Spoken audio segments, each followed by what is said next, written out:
Episode 22।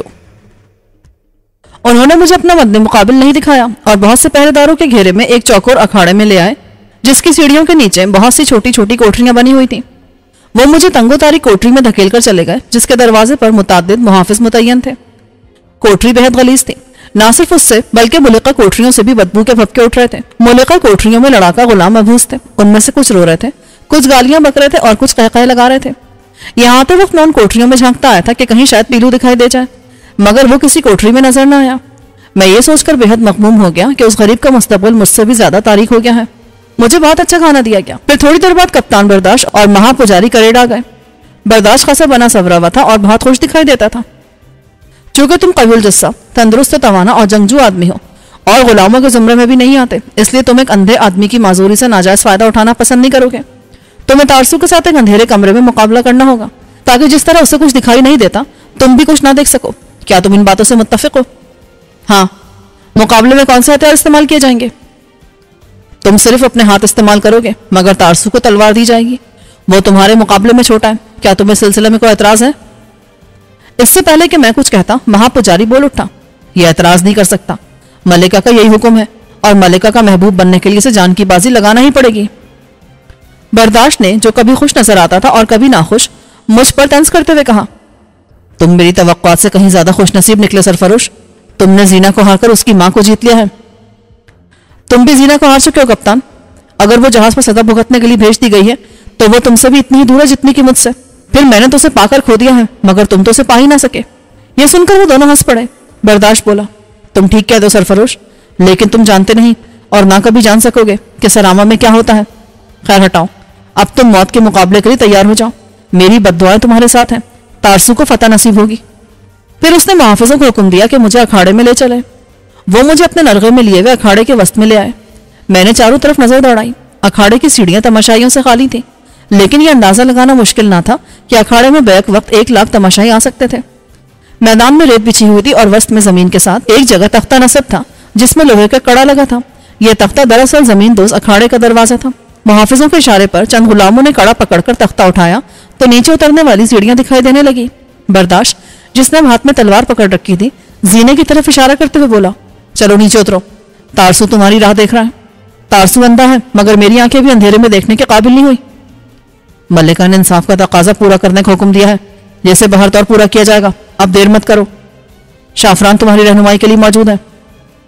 बर्दाश्त कहकर crate के साथ वापस जाने लगा। मैंने गुस्से में उसके पांव पर थूक दिया और शाफरान की तरफ देखा, जो बेहद करिया शक्ल कुबड़ा था। वो मकरू तबस्सुम के साथ बोला, आपको शायद मेरी सलाहियतों का इल्म नहीं है जनाब। मैं जल्लाद भी हूँ और मुझे तशद्दुद के नितने तरीकों का मौजिद भी कहा जाता है। घबराइए नहीं, आगे बढ़िए। तारसू की तलवार बहुत दिनों से प्यासी है। मैं उस बदतनियत और मकरू जल्लाद की रहनुमाई में सीढ़ियां उतरने लगा। नीचे तहखाने में शायद मशल जल रही थी। उसकी जर्द मध्यम रोशनी यूं दिखाई दे रही थी जैसे किसी सुरंग से गुजरते हुए उसके सामने वाले हिस्से में नजर आया करती है। तहखाने की 3 दीवारें तो संगे सफेद से बनी थी, मगर चौथी लकड़ी की थी। शाफरान ने उस दीवार पर दस्तक देते हुए बुलंद आवाज से कहा, क्या तुम तैयार हो तारसू? दीवार की दूसरी जानिब से करख्त आवाज आई, हाँ, मैं अपनी तलवार की प्यास इस शैतान के खून से बुझाने के लिए बेचैन हूं कुबड़े। तो दीवार पर हाथ रख दो, ताकि जब यह बीच से हटे तो तुम्हें पता चल जाए। वो मैंने पहले रखा हुआ गंजे जल्लाद, अब बकवास बंद कर और मुझे शिकार खेलने दे। शाफरान मेरी तरफ पलटा, आप समझ गए ना, यह खेल बहुत आसान है। मैं जाते हुए मशल ले जाऊंगा और जब ऊपर का दरवाजा बंद हो जाएगा तो रोशनी की नन्ही सी किरण भी यहां तक नहीं पहुंच सकेगी। तब ये 24 दीवार ऊपर उठ जाएगी। उधर भी इतना ही बड़ा और ऐसा ही कमरा है। फिर आप और तारसू मौत का खेल खेलने को यहां रह जाएंगे। मेरा ख्याल है अब आपसे कभी मुलाकात नहीं हो सकेगी। मुझे उस कुबड़े पर गुस्सा आ गया। मैंने उसे शानों से पकड़कर सीढ़ियों की तरफ मोड़ते हुए पीछे से कमर पर जोरदार लात रसीद की। दफा हो जाओ। शुक्रिया, तुम्हारी लाश घसीटते हुए मैं ये कर्ज चुकाना नहीं भूलूंगा। निकल जा, नहीं तो मैं तेरी गर्दन तोड़ दूंगा। वो तेजी से सीना चढ़ता चला गया। मैं जल्दी से 24 दीवार के करीब आया और पेट के बल फर्श पर लेट गया। मेरा एक हाथ दीवार पर था। इतने में ऊपर से तख्ते वाला दरवाजा गिरा और एकदम छा जाने वाले गहरे अंधेरे में 24 दीवार ऊपर उठने लगी। मैंने अपना हाथ हटा लिया कि उससे कोई आवाज पैदा ना हो। अब वहां गंभीर अंधेरा और सन्नाटा मुसल्लत था। मैंने अपनी सांस तक रोक ली। चंद लम्हे में दम साधे पड़ा रहा। अचानक मुझे अपने करीबी इंसानी पसीने की बू आई। उसके साथ ही शब की आवाज सुनाई दी। तलवार मेरे सर के अनूपर लहराई थी। शायद वो भी दूसरे कमरे में ऐन मेरे मुकाबिल खड़ा था और अब उसने पहला कदम उठाकर हवा में तलवार चलाई थी। मैंने फौरन बाएं जानिब लोट लगाई। दूसरे लम्हे मुझे कमरे के पथरीले फर्श पर चिंगारियां से उड़ती दिखाई दी। तलवार बड़े जोर से फर्श के साथ टकराई थी। मैं हाथ और पंजों के बल किसी केकड़े की तरह चलता हुआ पिछली दीवार की तरफ लपका और दम साध कर फिर पेट के बल लेट गया।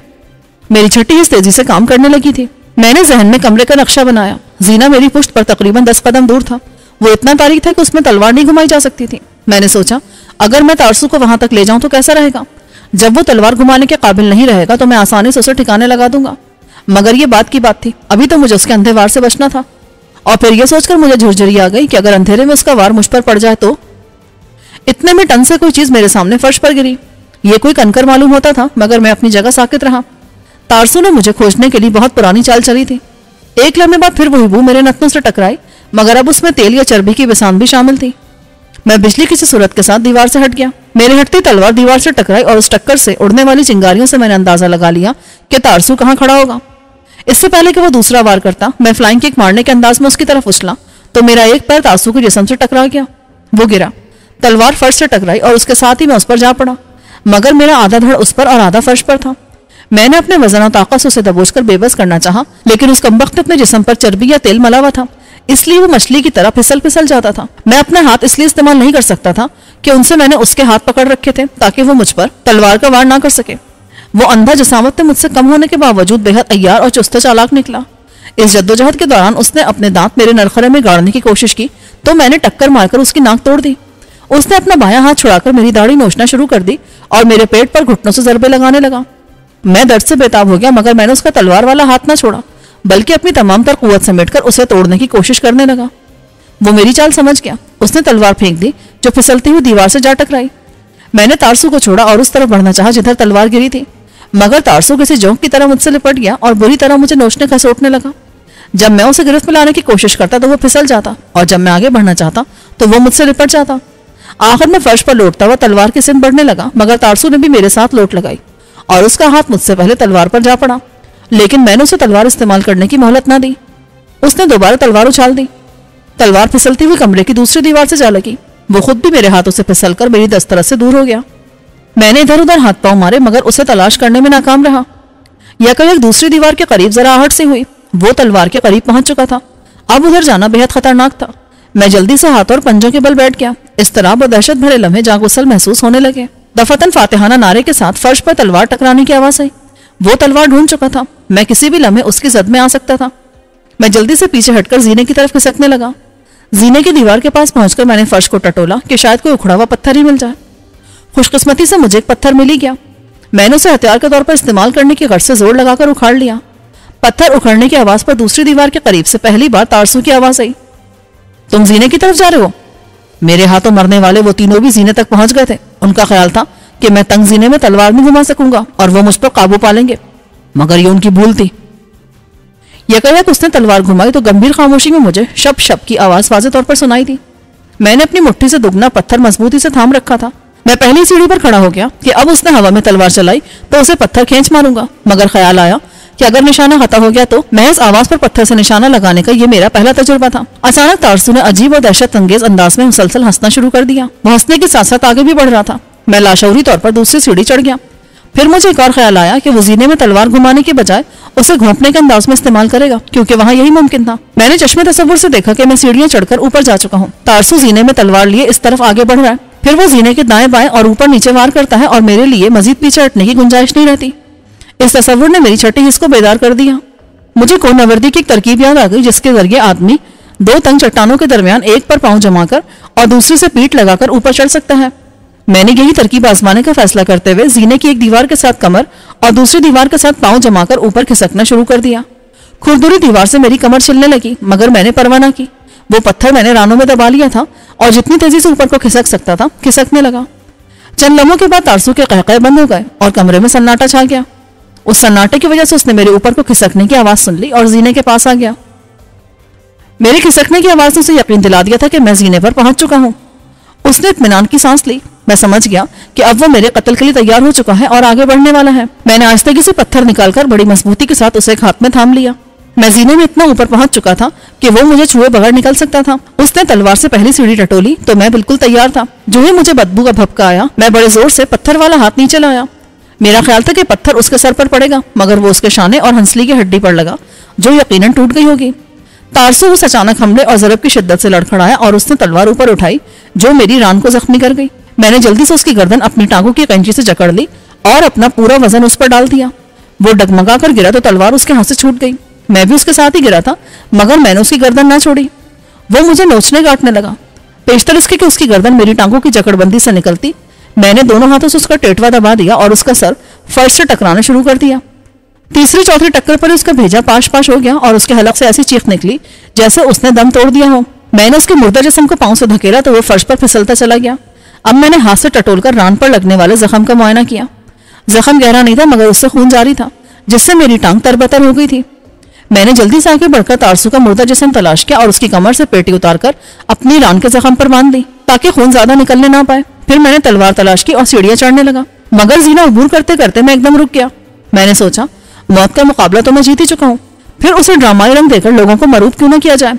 अगर मैं खून आलू तलवार लहराते हुए तहखाने से बाहर निकलूं तो देखने वालों पर यकीनन मेरी बहादुरी की धाक बैठ जाएगी। चुनाचे मैंने तलवार अपनी जख्मी टांग के साथ लगा दी, जिससे अभी तक थोड़ा थोड़ा खून रिस रहा था। चंद लम्हे बाद तलवार खून आलूद हो गई तो मैं सीढ़ियां चढ़कर ऊपर आया और तलवार से तख्ते को खटखटाने लगा। दरवाजा खोलो, खोलो दरवाजा। बाहर से गुलामों को कोसने और उन पर कौड़े बरसाने के साथ साथ दरवाजा खोलने के अहकाम सुनाई देने लगे। फिर वो दरवाजा खुल गया। तेज रोशनी से मेरी आंखें खैरा हो गई, मगर ना मैंने उनको बंद किया और ना ही उनसे हाथ पर छज्जा बनाया। फिर मैं फातिहाना अंदाज में बाहर आ गया। जख्म की वजह से मुझे तकलीफ हो रही थी, मगर मैंने लंगड़ाने में तौहीन महसूस की। सिपाही और गुलाम सब मुझे हैरत से देख रहे थे। मैं उनके करीब पहुंचा तो बर्दाश्त के नायब ने मेरा रास्ता रोकना चाहा, मगर मैंने तलवार से उसे एक तरफ हटा दिया। तुमने तारसू से मुकाबला जीत लिया, ये तो नामुमकिन था। तुम बरोक की नजर करम के बगैर उस पर फतह हासिल कर ही नहीं सकते थे, मगर हमारे देवता और देवी तुम पर नजर करम क्यों डालने लगे? महापुजारी बोला। वो भी कुछ और कहना चाहता था कि बर्दाश्त ने उसे रोक दिया। तुम एक बार फिर खुशकिस्मत साबित हुए सरफरोश। मेरा ख्याल है कि तारसू कमजोर हो गया था। बहरकैफ असल वजह कभी मालूम नहीं हो सकेगी। असल वजह एक ना एक रोज तुम्हें जरूर मालूम हो जाएगी कप्तान, ये मेरा तुमसे वादा है। अब मजीद ताखिर मत करो और मुझे मलिका के पास ले चलो। बर्दाश्त ने बादल नाखास्ता मेरे सामने सर झुका दिया। महापुजारी उसे हैरत से देखने लगा। वही करो जो सरफरोश कहता है, अब ये हमें हुक्म दे सकता है, चाहे वक्ती तौर पर ही सही। बर्दाश्त ने कहा और कुबड़े शाफरान की तरफ मुड़कर खुर्राया। उस बनमानस की लाश वहां से हटा दो और उसे बरूक के शिकम में डालकर नजर आतिश कर दो। मुझे एक बार फिर गुस्ल दिया गया। रान के जख्म की मरहम पट्टी की गई और सजा सवार कर मलिका फीरा की ख्वाबगाह में भेज दिया गया। जो ही मैंने दरवाजे का पर्दा हटाकर अंदर कदम रखा, वो ताज्जुब और खुशी से बिस्तर पर उठ बैठी। ओ सरफरोश, मैं डर रही थी कि कहीं वो अंधा वैशी तुम पर हावी ना हो जाए, मगर देवी ने तुम्हें उस पर हावी कर दिया। अगर तुम मर जाते तो मुझे बड़ा दुख होता। मैंने उसके सामने जरा सा सर झुकाया। मैं आपका शुक्रगुजार हूं मलिका आलिया कि आपको मेरा इतना ख्याल है। वो उस वक्त बेहद हसीन लग रही थी। उसकी आंखों में गुलाबी डोरे तैर रहे थे और होंठों पर खेलने वाला तबस्सुम बेहद मायनेखेज था। यहाँ आओ, मेरे पास बैठो। तुम तो बेहद मरूब लग रहे हो। आपका हुक्म सर आंखों पर मलिका, लेकिन मेरे और आपके दरमियान जो रिश्ता है वो सर आमद सेठ में सिर्फ दिल के रिश्ते को अहमियत दी जाती है। ये कहते हुए उसने सरक कर मेरे लिए जगह बना दी। अब मैं उसके हर हुक्म की तामील करने पर मजबूर था, क्योंकि मुझे मालूम था जितनी खुशउस्लूबी से मैं उसके हुक्म की तामील करूंगा उतनी ही जल्दी वो मेरे जेर असर आएगी। तभी मैं उसे अपने अहकाम की तामील पर मजबूर कर सकूंगा। दूसरे मेरे बका का मामला भी उसकी खुशनुदी पर था, लिहाजा मैं हर कीमत पर उसकी खुशनुदी हासिल करना चाहता था। कुर्बो विसाल की घड़ियां बिलाकर उसे मुझ पर मेहरबान करने में कामयाब हो गई। तब मैंने पहला सवाल किया, क्या मुझे अपना नौकर पीलू वापस मिल सकता है? अगर वो करेडा बर्दाश्त के हाथ अब तक मरा नहीं तो जरूर मिल जाएगा।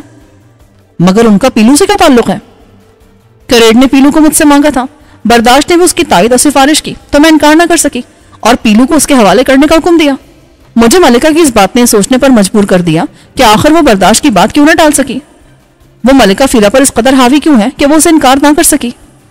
वो लोग पीलू पर तशद्दुद करेंगे और उसे इज़ा पहुंचाकर मेरे बारे में जानना चाहेंगे, मगर वो गरीब उन्हें वही कुछ बता सकेगा जो मैंने उसे बताया है। वो लोग उन मालूमात से मुतमईन नहीं होंगे और उसे मार डालेंगे। तुम पीलू के लिए इतने परेशान क्यों हो? तुम्हारा उससे क्या ताल्लुक है सरफरोश? दोस्त है वो मेरा फीरा। जब तूफान ने मुझे साहिल पर फेंका था तो इस सरजमीन पर वही सबसे पहले मुझे मिला था और मेरा दोस्त बन गया था। मैंने बेतकल्लुफी से कहा और उसे मलिका आलिया कहने की जरूरत नहीं समझी। मेरी इस वजाहत पर फीरा ने मसैरी के पहलू में लटकती हुई रस्सी खींची तो बाहर कई घंटियां बज उठी। चंद लम्हे बाद गुलाम ख्वाबगाह में दाखिल हुआ। फीरा ने उससे कोई हिजाब महसूस ना करते हुए करेड और बर्दाश्त को पैगाम भिजवाया कि पीलू को चाहे मुझे साल में भी हो वापस कर दिया जाए। जब गुलाम चला गया तो वो मेरी तरफ पलटी। मैं तुमसे बहुत खुश हूं, मांगो। और क्या मांगते हो? मैं उन बहरी मुकाबलों में हिस्सा लेना चाहता हूँ जो काले बरूख के एजाज से मुनक्किद किए जाएंगे, इसलिए मुझे एक जहाज का कप्तान बना दो। मैं अपने आप को इस एजाज का अहल साबित करूंगा। मंजूर। और क्या चाहिए तुम्हें? मैं कुछ सवाल पूछना चाहता हूँ, लेकिन डरता हूँ कि तुम्हें गुस्सा ना आ जाए। नहीं, इन लम्हों में मुझे गुस्सा नहीं आ सकता। पूछो, क्या पूछना चाहते हो?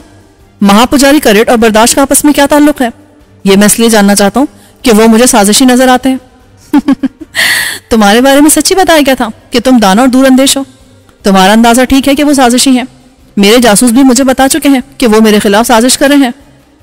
फिर भी तुमने उन्हें ढील दे रखी है। हाँ, ये हमारे यहाँ कोई गैर मामूली बात नहीं है। मैं चाहती हूँ कि वो अपनी साजिश के मंसूबे को अमली जामा पहनाने की कोशिश करें तो मैं उन पर हाथ डाल सकूं, मगर करेट बुज़दिल है और वो मेरी मुट्ठी में भी है। ओह, तो इसका मतलब यह हुआ कि वो तुम्हारा जासूस है और खुद अपने ही खिलाफ जासूसी कर रहा है। तुम ठीक समझे। अब ये बताओ, मैं तुम्हें अपना समझू या नहीं? क्या तुम काले बरूख के खिलाफ मेरा साथ दोगे? मगर तुमने तो करेट को काले बरूख के खिलाफ बोलने पर डांट दिया था और कहा था कि चुपचाप खराज अदा करने में आफियत है। हाँ, मैंने यही कहा था। हर वो आदमी जिससे अपनी जिंदगी अजीज है इसी तरह कहता है, लेकिन दिल में हम सब उससे नफरत करते हैं। हम उससे निजात हासिल करना चाहते हैं, मगर इस ख्वाहिश का इजहार नहीं कर सकते, इसलिए कि मेरे एक जासूस के बदले उसके 10 जासूस हमारी सफ़ों में काम कर रहे हैं। इंतहा तो ये कि बर्दाश्त भी उसी का जासूस है और उसने बराह रास्त काले बरूख से गठजोड़ कर रखा है। वो मुझे रास्ते से हटाकर खुद सरामा का हुक्मरान बनना चाहता है।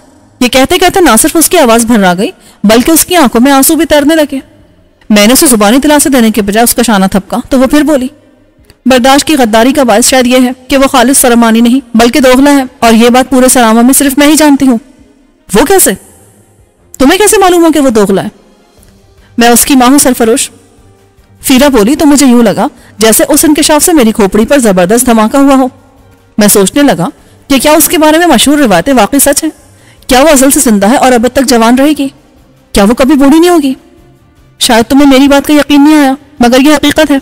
वो मेरी कोख से जन्म लेने वाला वाहिद बेटा है। मुद्दतें गुजरी, मंगोलिया से एक शख्स यहाँ आया था। मंगोलिया यहाँ से बहुत दूर है, आतशी सरजमीन से भी बहुत दूर। हम दोनों एक दूसरे से मोहब्बत करने लगे, लेकिन यह ताल्लुक बहुत जल्द खत्म हो गया। ताहम मैं उसे कभी भूल ना सकी। वो बहुत गुस्सावर, मगरूर और जंगजू था। उसे सरामा पसंद ना आया और वो अपने वतन वापस चला गया। जब मुझे उसकी वापसी के इरादे कल हुआ तो मैं बहुत रोई, मगर मेरी अना ने मुझे उससे रुकने की इल्तिजा ना करने दी। उसके जाने के बाद मुझे पता चला कि उसकी निशानी मेरे वतन में परवरिश पा रही है, और यह निशानी बर्दाश्त ही थी। चूंकि इस मुल्क पर औरतों की हुक्मरानी रही है और रहेगी, इसीलिए बच्चा पैदा होते ही माँ से जुदा करके दाइयों के तहवील में दे दिया जाता है। वही उसकी परवरिश करती है। लड़कों को कभी ये मालूम नहीं हो पाता कि उनकी सगी माँ कौन है, और दाया ही को वो अपनी माँ समझते हैं। वो लोग जो जानते थे कि बर्दाश्त मेरा बेटा है, उन्हें मैंने किसी न किसी इल्जाम में कत्ल करा दिया है। अब ये राज सिर्फ मैं जानती हूँ या तुम्हें मालूम हुआ है? तुम्हें भी मेरी तरह ये राज अपने सीने में दफन रखना पड़ेगा, क्योंकि ये राज मेरे खिलाफ इस्तेमाल किया जा सकता है। वैसे इस इंकशाफ से बर्दाश्त को कोई फायदा नहीं पहुंच सकता कि हुक्मरानी औरतों के हिस्से में आती है। मर्द ज्यादा से ज्यादा कप्तान बन सकते हैं। अगर बर्दाश्त की साजिश कामयाब हो जाए और काला बरूख उसे यहाँ का हुक्मरान बना दे तो क्या होगा? फिर भी वो यहाँ ज्यादा अरसे तक हुक्मरानी नहीं कर सकेगा सरफरोश। काले बरूख का बेटा जमात अभी छोटा है। जब वो बड़ा होगा तो काला बरूख बर्दाश्त को किसी गुलाम की तरह कत्ल करके जमात को यहाँ का हुक्मरान बना देगा। इसलिए मैं नहीं चाहती कि मेरा इकलौता बेटा तख्तनशी होकर जिल्लत की मौत मरे। उसे तख्तनशीनी के मरहले तक पहुंचने ना ही दिया जाए तो बेहतर है। मैंने एक निगाह फीरा पर डाली जिसके चेहरे पर दोशीज़ाओं किसी ताजगी थी, जबकि मैं उसके बेटे की दाढ़ी में चांदी के तारों जैसे चमकते बाल देख चुका था। मैंने उसका एतमाद हासिल करने को कहा। तुमने हमेशा उसका ख्याल रखा, उसे तहफ़्फ़ुज़ दिया और जितनी मराद दे सकती थी दे चुकी हो। अब वो एक भरपूर और आकिल बालिग मर्द है। उसे खुद अकल से काम लेना चाहिए और अपने पैरों पर खड़ा हो जाना चाहिए। तुम ठीक कहते हो, मैं उसके लिए मजीद कुछ कर भी नहीं सकती। ऊपर से वो मेरी मौत का ख्वाह हो गया है। तुम्हें यकीन है कि तुम्हारे अलावा कोई भी, हत्ता के करेट भी नहीं जानता कि वो तुम्हारा बेटा है? हाँ, अब मेरे अलावा सिर्फ तुम ये राज जानते हो, और मुझे एतमाद है कि तुम ये किसी को भी नहीं बताओगे। तुम कहते हो कि तुम्हें मुझ पर एतमाद है, तो मुझे जीना के मुताल्लिक भी बता दो। क्या वो वाकई तुम्हारी बेटी है? अगर वो तुम्हारी बेटी है तो तुमने उसे सजा क्यों दी, और वो इस वक्त कहाँ है? कैसी सजा भुगत रही है वो? ये सुनकर फीरा का चेहरा एकदम सुध गया। उसने अपना पंजा मेरे सीने में गाड़ दिया और मुझे घूरने लगी। कुछ देर बाद वो बोली, ये सच है कि जीना मेरी बेटी है, और हो सकता है वो किसी दिन इस मुल्क की हुक्मरां बन जाए। यह भी मुमकिन है कि ना बन पाए, क्योंकि मेरी मुताबिक बेटियां हैं। शायद उनमें से कोई दूसरी हुक्मरान बनने में कामयाब हो जाए। गालिबन तुम नहीं जानते कि मलिका की हैसियत से मेरा एक फर्ज यह भी है कि ज्यादा से ज्यादा बेटियों को जन्म दूं। मगर जैसा कि मैं तुम्हें बता चुकी हूँ, बच्चों को जन्म देने के बाद उनसे मेरा कोई ताल्लुक नहीं रहता। कनीज़ और खादमाएं उन्हें पालती पोसती हैं। अतालिक उन्हें तालीम देता है और फिर वो पुजारियों को सुपुर्द कर दी जाती हैं। मुझे उनके बारे में नहीं बताया जाता। कुछ मर जाती हैं, कुछ कत्ल कर दी जाती हैं, कुछ साजिशें करती हैं और कुछ शादी करके हुक्मरानी के हुकूक से महरूम हो जाती हैं। ताहम सबको अस्करी और इंतजामी उमूर जरूर सिखाए जाते हैं। मैं भी उन तमाम मराहिल से गुजरी थी। मेरी 30 बहनें थी, उनमें से सिर्फ मैं जिंदा रही और मलिका बनने के लिए मुझे अपनी माँ को जहर देकर रास्ते से हटाना पड़ा था। मैं जानता था कि मलिका फीरा का एक एक लफ्ज सच पर मबनी है, इसलिए कि पीलू भी मुझे इसी किस्म की बातें बता चुका था।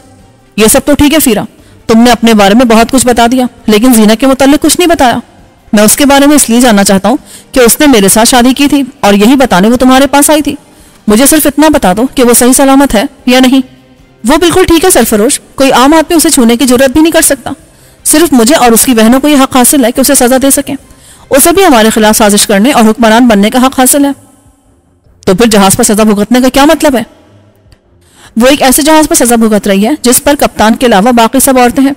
सजा के तौर पर उसे वहां गुलामों की तरह सिर्फ 2 घंटे रोजाना चप्पू चलाना पड़ते हैं। अब मैं तुम्हें यह भी बता दूं तो बेहतर होगा कि सजा याफ्ता लोगों के बारे में पूछना और बातें करना भी यहाँ खिलाफ कानून है।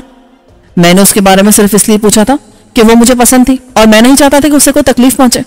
अब मुझे इत्मीनान हो गया है कि उसे कोई तकलीफ नहीं, तहम मेरी समझ में ये बात नहीं आई कि उसे ये बराए नाम सजा क्यों दी गई है। मैं बताती हूँ। उसे ये सजा इसलिए दी गई है कि वो तुमसे बेपनाह मोहब्बत करती है और उस लड़की के लिए मुब्तला मोहब्बत होना अच्छा नहीं होता जिसके मलिका बनने का इम्कान हो। इसके अलावा उसने तुम्हारी शुजात और मर्दानगी की इतनी तारीफ की थी कि मुझे तुमको देखने का इश्तियाक पैदा हो गया। वो तुम्हारी मोहब्बत में इतना आगे बढ़ गई थी कि उसने मेरी मशावरत के सामने हुकूक हुक्मरानी से दस्तबरदारी का ऐलान कर दिया। वो सिर्फ तुम्हें चाहती थी। उसने मुझे जोर दिया था कि तुम्हें तरबियतगाह गुलामों से रिहा करा दूं और एक आजाद अजनबी की हैसियत से तुम्हारा इस्तकबाल करूं, और तुमने उसके लिए इतना भी ना किया। मैं उसके लिए ऐसा क्यों करती सरफरोश? मैंने तुम्हारी जहानत, शुजात और मर्दानगी के उससे इतने किस्से सुन लिए थे कि तुम्हें तारसू की जगह लाने का इरादा कर बैठी, और मलिका जो चाहती है वो होकर रहता है। और फिर काला बरूख सालाना खराज वसूल करने के लिए सलामा सेठ पहुंच गया। उसे हर साल 100 बोरियां मेटा दिया जाता था। मेटा चांदी की तरह चमकदार धात थी जिसे गुलाम भूरे पहाड़ों की कानों से निकालते थे और उसे पिघलाकर सलाखों की शक्ल में ढाल देते थे। काला बरूख उन सलाखों के सिक्के तैयार करवाता था जिनके दरमियान सुराख होता था ताकि उसे लड़ियों में पिरोया जा सके। वो जाली सिक्के बनाने वालों को बदतरीन सजा देता था कि सिक्के बनाने के तमाम हुकूक उसके अपने पास थे। खिलाफ वर्जी करने वालों की खाल खींचकर उन्हें खोलते हुए कढ़ाओं में डाल दिया जाता था। जैसा कि मुझसे फीरा ने वादा किया था, मुझे बहरी मुकाबलों में हिस्सा लेने के लिए एक जहाज दे दिया गया। उसके मुकाबले में 2 हरीफ हुआ करते थे। एक गिरोह काले बरूख की तरफ से हिस्सा लेता था और दूसरा मलका की तरफ से। काले बरूख को खुश करने के लिए फीरा का गिरोह हमेशा हारता था और वो लोग नुकसान उठाया करते थे। इस बार फीरा के गिरोह की नुमाइंदगी मैं कर रहा था और उस गिरोह में हिस्सा लेने वाले गुलामों का इंतखाब भी मुझ पर छोड़ दिया गया था। पीलू मुझे वापस मिल गया था। अभी उसकी एक टांगी करेट के तशद्दुद की जद में आई थी कि मलिका का पैगाम पहुंच गया। अब वो कदरे लंगड़ा कर चल रहा था। मैंने गुलामों के इंतखाब की जिम्मेदारी उसे सौंप दी क्योंकि वो वहां के लोगों को मुझसे ज्यादा बेहतर जानता था। उसने जो गुलाम मुंतखब किए उनमें वो मकरू शक्ल कुबड़ा शाफरान भी शामिल था। जब मैंने उसकी शमूलियत पर एतराज किया तो पीलू उसकी वकालत में बोला, ये मेरा पुराना दोस्त है। जब इसे गुलाम बनाया गया उस वक्त मेटा की कानों में काम करने वाले गुलामों की सख्त किल्लत थी और मेटा की कानें मौत की आगोश होती हैं। वहां काम करने वाले गुलामों के जिस्मों पर फोड़े निकल आते हैं और वो बीमार होकर मर जाते हैं। शाफरान ने वहां काम करने की वजह जल्लाद बनना मंजूर कर लिया। अगर उसकी जगह हम आप होते तो हम भी यही करते। मैंने एक नजर शाफरान की तरफ देखा जिसने चमड़े की लंगोटी बांध रखी थी। उसकी टांगों पर फोड़े फुंसियां दिखाई दे रहे थे और गले में आहनी तौक पड़ा था। पीलू फिर बोल उठा, मैं इसकी हर तरह से जिम्मेदारी लेने को तैयार हूं। हमारे गिरोह के हर गुलाम की तरह यह भी आजाद होने के लिए तड़प रहा है। आप मेरे कहने पर इसे एक मौका दे दीजिए। अच्छी बात है पीलू, लेकिन अगर इसकी बीमारी दूसरों को लग गई तो? ये बीमारी दूसरों को नहीं लग सकती। मैं थोड़ी बहुत हिकमत भी जानता हूँ। दूसरे ये फोड़े फुंसियां तो हर कान को निकल आती हैं। अगर ये छूत-छात की बीमारी होती तो आज सरामा की आधी आबादी फोड़े फुंसियों में मुब्तला नजर आती। अगर तुम बजे दो तो उसके गले से तौक उतार दो, इसे नहला धुला और दूसरे कपड़े पहनवाओ और बता दो कि मेरे सामने ना आया करे। बहुत बहुत शुक्रिया कप्तान। आजाद होने से पहले या बाद में, जब भी मौका मिला मैं आपके इस एहसान का कर्ज जरूर चुकाऊंगा। पीलू के बजाय शाफरान बोला और उसके साथ चला गया। गुलामों के इंतखाब से पहले मैंने पीलू को बता दिया था कि वो सिर्फ उन गुलामों को भर्ती करे जो आजादी हासिल करने के मुतमन्नी हो, इसलिए कि उस मुकाबले के साथ ही मुझे फरार हासिल करने की भरपूर कोशिश भी करना थी ताकि जीना और अपने डुप्लीकेट को तलाश कर सकूं। पीलू और शाफरान के साथ मेरी गुफ्तगू उस जहाज पर हुई थी जिसका फीरा ने मुझे कप्तान बनाया था। उस जहाज का नाम भी फीरा ही था। यह नया और खासा मजबूत था। पीलू ने मेरे नायब की हैसियत से जिस गुलाम को भर्ती किया था उसका नाम अरगौन था और वो गुलाम बनने से पहले मल्ला के तौर पर काम करता था। मैंने उसे बुलाया और उसके साथ सलाह मशवरा करने लगा।